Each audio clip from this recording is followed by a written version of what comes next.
Knock at the Cabin is the newest movie brought to us by M. Night Shyamalan. In this movie, you have this family of three. They take this vacation by this lake. They're staying at this cabin in the woods. All seems right, all seems normal, and then one day they get a knock at the cabin from a group of four strangers led by Dave Bautista. They tie this family up in the cabin. They tell them they're not allowed to leave, and they're also here saying that they have arrived to prevent the apocalypse. And the only way the apocalypse can be prevented and the world can be saved is if this family of three chooses to sacrifice one of their own. M. Night Shyamalan has a really big fan following out there. I know a lot of people out there who love him as a director and love his films, namely love the films that he became famous for, you know, Signs, The Sixth Sense, Unbreakable. But I'll be real with you guys right now.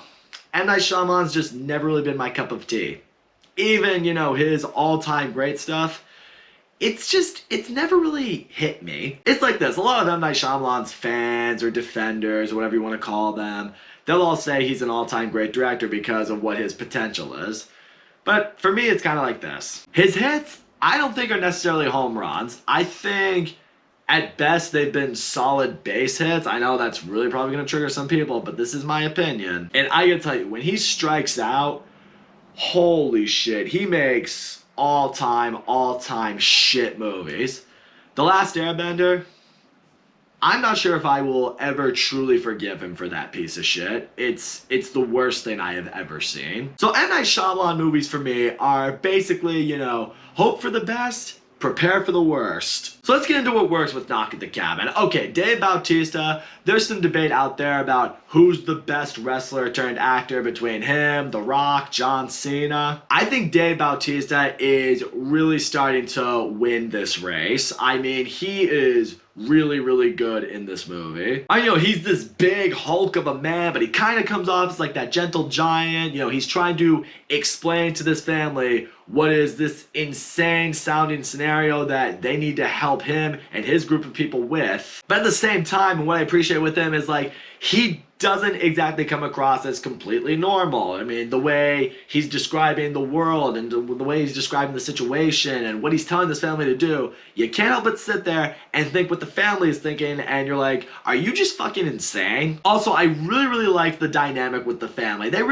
This group of three, they felt like a real family. You see love between the three of them. You see a lot of care and just unity between the three of them. I mean, they don't want to sacrifice anybody. Also, I did like the dynamic between the male couple, as in you have the one guy, he's just like refusing to believe these people. Is like, there's no chance this is real, there's no chance the world is ending. Even if you're gonna show me what could be evidence, I will not believe you because the idea of this is insane. And then you have the other one who's starting to think maybe there's a chance the world could be ending, because what I liked about the two of them is I feel like they are representing the conflict that you feel as an audience. Because on one side, your brain wants to tell you like, these people are insane, there's no way the world's ending, and there's no way even if the world is ending that something like this is going to stop the apocalypse. And then there's the other half of your brain that's like, well, what if this is all true? What if they saw something or they believe something? These people feel like they represent something, and that could mean something in terms of something like the apocalypse. So maybe there is a chance what they're telling is true. And that's what makes for a lot of tension. That's what makes for a lot of suspense in this movie, because you really don't know for a long time which side to lean towards. But now I gotta get into the biggest flaws I have with this movie that I think really detriment this movie a lot. It's the character development. There's not a whole lot this movie does that really gets you super on board with a whole lot of the characters in this movie. I mean, Dave Bautista completely sells this movie because he's easily the biggest actor that's in this movie, and he's also the most recognizable. Everybody else, I mean, you have Rupert Grint from Harry Potter, but, you know, he's been kind of MIA for a while, so I don't know if he's really on top of the world like he once was, if he ever was. And then everyone else who's in this movie is just kind of there.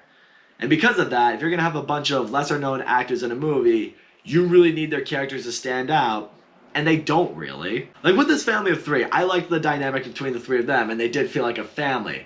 What I was hoping for, and we get a little bit of backstory with one of the characters, but I would have liked to have seen a lot more than the movie gave us. You get little snippets here and there of, like, you know, the process they went in becoming a family, and, you know, the dynamic with, you know, other members of the family. Just a little bit. But it shows you glimpses here and there, and enough to get you interested, but they don't really capitalize on that. I would have liked to have learned more about this family. I would have liked to see more of their upbringing and where they came from and how they are where they are right now. And that way, by the end, when and if they have to make a decision, you feel a lot more impacted by it. I want to really believe that if they have to make a choice, I'm really going to feel something for it. I'm like, I don't want to see any of these characters die because it's going to hit me that way. Also, similar to what I alluded to earlier, Dave Bautista carries this movie because he's the most recognizable actor and he is the best actor in this movie. The rest of the people who are with him, the other three who are with him on this little mission, I didn't care about their characters at all. None of them stand out. I don't remember any of these characters' names. You hear, again, a little bit about their backstory, but I would have liked to have seen a lot more about where they came from. I would have liked to have seen what their background was, what their families were like, what their friendships are like outside of this. Were they friends outside of this? Because at the same time, you want to see it from their end too. These people believe that the world is going to end and this family has to sacrifice themselves. You don't want to just sit here and think to yourself, okay, these people are just crazy. The movie could have made it so much more dynamic in that sense because we could have learned more about these characters and who they're trying to save and what they're fighting for and why they're doing this. And then by the end of it, you could think to yourself, okay, by the end of it all, you would feel like if you were in their shoes and you had something worth fighting for and worth saving in this world, maybe you'd be doing the same thing. But no, you hear a little bit here and there and you're kind of just like, okay, I can choose to believe you or I can choose not to believe you. I don't know. It's funny enough, I was talking about it with my friends and as we were leaving the movie, we came to the decision, I think this movie would have been a lot better suited as a mini-series. Because the reality is, in a movie like this that is going for this kind of premise and story, maybe it's more benefited as an elongated miniseries, like an 8-episode or even 6-episode kind of miniseries. Because that way in something like this, we can have the same story, the exact same story, but we can learn more about every single character here to get us more involved with so many more of them. So that way by the end, when shit's going down and the decision has to be made, you're feeling all different kinds of emotions. You're maybe even feeling conflict. Like, not only would you end up feeling for this family, you'd maybe end up feeling for this group of strangers as well. So all in all, Knock at the Cabin,